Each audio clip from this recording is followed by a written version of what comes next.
La fanesca es un delicioso platillo tradicional del Ecuador. Este plato típico de Semana Santa no fue traído por los españoles como muchos pensábamos. Ya existía en Ecuador hace varios siglos atrás, en la época prehispánica.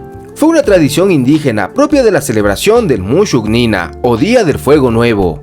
Este ritual evoca la época de florecimiento y renacer a través del sol, como elemento proveedor de energía para toda la comunidad y señala el comienzo del Año Nuevo Andino. Anteriormente la fanesca se conocía como uchucuta, aunque este nombre se sigue utilizando sobre todo en Perú. La uchucuta es una crema picante, hecha a base de ají rocoto y hierbas, ideal para acompañar las comidas tradicionales peruanas. El nombre quichua de la sopa significa granos tiernos cocidos con ají. Con la evangelización en la época de la colonia, se mezcló la tradición milenaria con la celebración religiosa de la Semana Santa. Los españoles introdujeron en la gastronomía elementos como el refrito, los lácteos y el bacalao, que le dieron un toque diferente a este platillo indígena. Pero si te preguntabas, ¿y de dónde salió la palabra fanesca?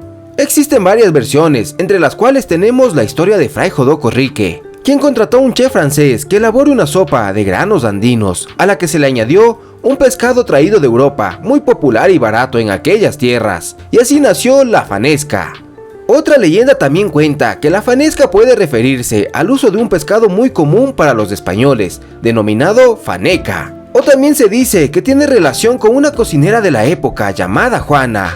Esta cocinera preparaba mucho este platillo y por eso se le llamó juanesca.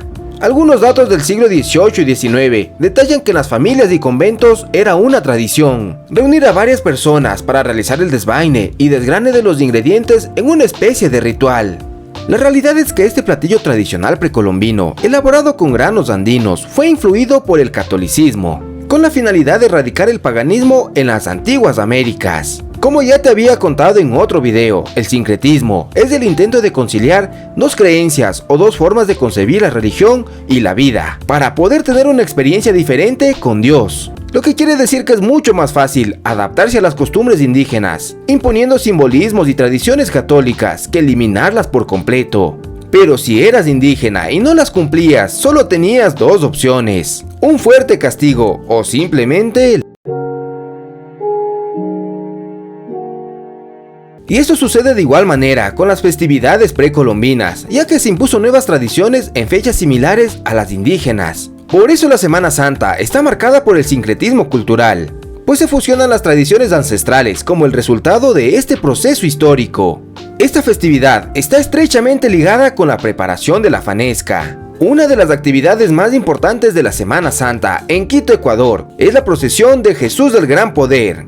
Desde 1961, cada Viernes Santo, cientos de personas recorren el centro histórico de Quito. Los feligreses representan a distintos personajes, como los cucuruchos, las Verónicas, la Alma Santa de Patate, la Alma Santa de Cuenca, y muchos más personajes que más adelante los estaremos viendo. Y si hablamos de uno de los personajes más icónicos de la Semana Santa, sin duda son los cucuruchos. Los cucuruchos son uno de los principales personajes de esta peregrinación. Ellos salen a caminar descalzos, cubriéndose con un traje morado que los mantiene en anonimato. El cucurucho es una recreación o incluso una imitación de los soldados romanos de aquella época. También existen tradiciones bastante similares en otros países, como Brasil. La procesión del Fugareo reúne todos los años a miles de personas de diferentes partes de Brasil, en la ciudad de Goiás. Y por cierto, también cuentan con sus propios cucuruchos o faguicocos, como se los conoce en este país. El rito religioso de los cucuruchos se viene efectuando en Quito como un hecho que refleja el sincretismo cultural que hubo entre los indígenas y los españoles. La palabra cucurucho viene del italiano cucurucho, que significa papel o cartón enrollado en forma cónica. El color de la vestimenta de los cucuruchos tiene varios significados. Por ejemplo, el color negro representa luto y tristeza. El morado significa penitencia. Y el concha de vino significa triunfo o gloria. Los cucuruchos no son la única figura representativa en la procesión del Viernes Santo. También hay varios personajes que son muy importantes. Cada personaje participa de las diversas expresiones de fe en la procesión de Jesús del Gran Poder. Por ejemplo, tenemos a las Verónicas, que según la tradición católica fue la mujer que durante el Vía Crucis tendió a Cristo un velo para que limpie su sudor y su sangre. Los chacayacta son hombres que desfilan semidesnudos cargando una gruesa viga y vistiendo un ropaje hecho de las hojas de cixe. el canónigo de la catedral, es el máximo representante de la iglesia en la época cuando existían los cabildos. Y si no sabes qué es un cabildo, el cabildo fue una de las instituciones más antiguas de la América española, instalada desde los primeros años de la llegada de los españoles en América. Esta corporación municipal fue un eficaz mecanismo de representación de las élites locales de la época frente a la burocracia real. También tenemos a los centuriones, el alma santa de Cuenca, el alma santa de Patate. Por otro lado, los 12 granos que llevan la fanesca es un simbolismo religioso. Por ejemplo, el chocho representa a Judas porque este grano hay que purificarlo antes de que forme parte de la fanesca, haciendo referencia así a la traición de este personaje a Jesucristo. Los choclos representan a San Pedro. Los granos de la mazorca representan también a todos los hijos y nietos que tuvo este santo, y el pelo del choclo representa su barba. Las arvejas representan a San Antonio y su amor por la naturaleza y el trabajo de labranza. Las habas representan a María Magdalena, la discípula de Jesús, que acompañó a la Virgen María durante y después de la crucifixión. El zapallo representa a San Francisco de Asís, quien abandonó su reino y toda su fortuna para seguir a Dios y servir a los pobres. Los 3 tipos de frijol que se utilizan en la fanesca representan a los Reyes Magos, Melchor, Gaspar y Baltasar. El bacalao representa a Jesucristo. El símbolo de pez consiste en 2 arcos que se conectan en forma que de perfil parece un pescado. Este símbolo fue empleado por los primeros cristianos como un símbolo secreto para evitar represalias de los gobernantes de la época. La cebolla representa las trenzas de la Virgen María y las lágrimas derramadas por las mujeres que acompañaron a Jesús en el Vía Crucis. La leche y sus derivados simbolizan a San Agustín, quien fue el primer filósofo importante de la era cristiana. Las hierbas aromáticas como el culantro y el orégano representan a San Martín de Porres, quien fue un médico peruano que ayudó a cientos de personas con la preparación de medicinas naturales. Las frituras representan a todas las familias y visitas que llegan entre el lunes y el viernes de la Semana Santa.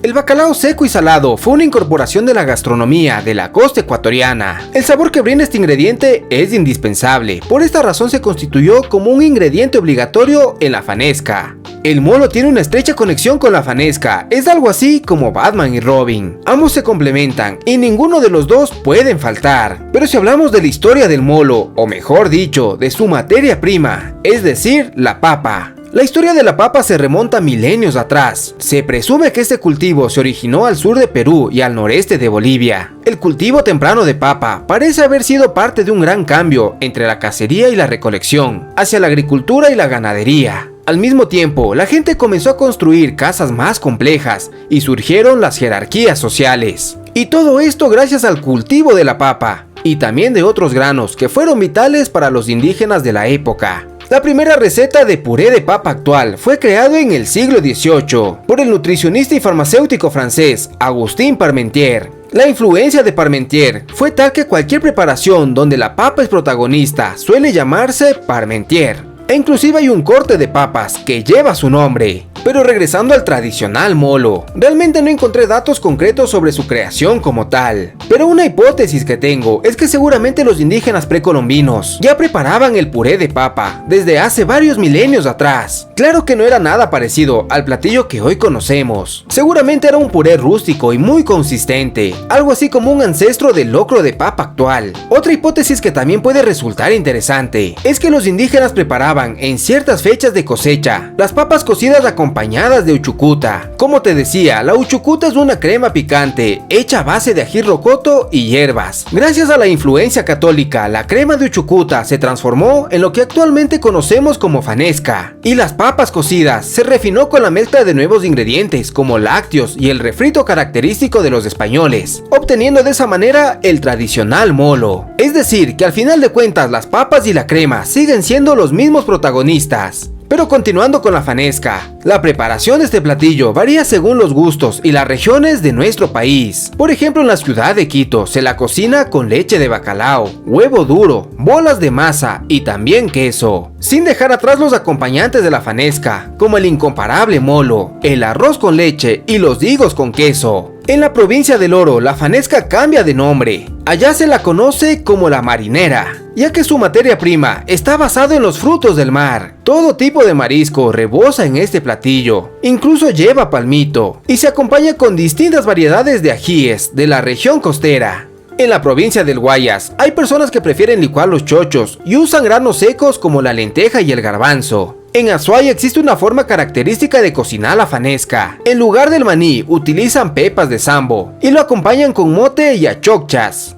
Y si te digo que la Semana Santa pone en peligro de extinción a la fauna ecuatoriana, seguramente pensarás que estoy loco, pero tristemente esta tradición está afectando varias especies en concreto. La palma de cera se utiliza tradicionalmente como ramillete para marcar el inicio de la Semana Santa en Ecuador. Su comercialización se ha vuelto un problema, ya que atrofia el crecimiento de la planta y la lleva a desaparecer. Por eso está completamente prohibido comercializar o utilizar esta planta. La palma de cera es la fuente alimenticia de los cachetes amarillos y dorados, dos especies de pericos que también están en peligro de extinción. Por eso ni se te ocurra adquirir o crear artesanías con la palma de cera, porque las personas que incumplan esta ley tendrán una sanción con pena privativa de libertad de 1 a 3 años. Y si pensabas que ya estabas a salvo, pues te tengo malas noticias, porque los mitos en esta fecha abundan. Por eso ni se te ocurra bañarte en la Semana Santa o te convertirás en un pescado. Y si quieres estar a solas con tu pareja, te tengo malas noticias, porque si tienes relaciones durante esta fecha, podrías quedarte pegado. Sí, así como lo oyes.